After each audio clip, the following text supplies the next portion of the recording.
भारत में सबसे ज्यादा टैक्स किस चीज से मिलता है? भारत सरकार को सबसे ज्यादा टैक्स पेट्रोलियम उत्पादों जैसे पेट्रोल, डीजल आदि और जीएसटी माल एवं सेवा कर से मिलता है। पेट्रोल और डीजल पर सरकार एक्साइज ड्यूटी और वैट राज्य कर लेती है, जिससे बहुत बड़ी रकम हर साल आती है। इसके अलावा जीएसटी भी बहुत बड़ा हिस्सा है, जिससे केंद्र और राज्य दोनों की कमाई होती है। इनकम टैक्स व्यक्तिगत कर और कॉरपोरेट टैक्स कंपनियों से भी सरकार की बड़ी आय के स्रोत हैं, लेकिन पेट्रोलियम प्रोडक्ट से मिलने वाला टैक्स सबसे ऊपर रहता है, क्योंकि लगभग हर क्षेत्र में पेट्रोल डीजल की जरूरत होती है। भारत में किस राज्य से सबसे ज्यादा टैक्स आता है? भारत में सबसे ज्यादा टैक्स मुंबई और महाराष्ट्र राज्य से मिलता है। महाराष्ट्र भारत का सबसे बड़ा औद्योगिक और वित्तीय केंद्र है। यहाँ कई बड़ी कंपनियां, फैक्ट्रियां और सेवा उद्योग हैं।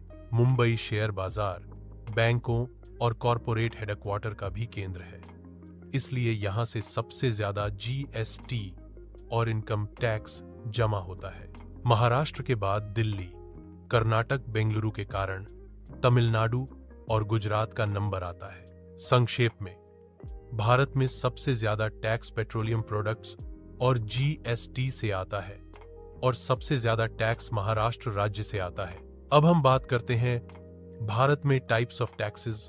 प्रत्यक्ष कर, डायरेक्ट टैक्स। यह कर सीधे व्यक्ति या संस्था से लिया जाता है, यानी करदाता खुद सरकार को देता है। उदाहरण: आयकर, इनकम टैक्स। व्यक्ति की कमाई पर कॉरपोरेट टैक्स, कंपनियों की कमाई पर संपत्ति कर, प्रॉपर्टी टैक्स। घर, जमीन पर अप्रत्यक्ष कर, इनडायरेक्ट टैक्स। यह कर वस्तुओं और सेवाओं के दाम में जुड़ा होता है, जिसे उपभोक्ता चुकाता है, पर सरकार को व्यापारी या निर्माता देता है। उदाहरण: जीएसटी, माल एवं सेवा कर। हर वस्तु और सेवा पर उत्पाद शुल्क, एक्साइज ड्यूटी।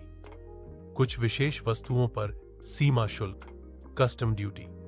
विदेश से आने वाली वस्तुओं पर अन्य प्रमुख कर, स्टाम्प ड्यूटी। प्रॉपर्टी रजिस्ट्रेशन पर वाहन कर, रोड टैक्स।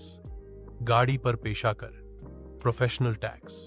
कुछ राज्यों में नौकरी या व्यवसाय पर, संक्षेप में, प्रत्यक्ष कर सीधे कमाई पर, अप्रत्यक्ष कर खर्च या उपभोग पर,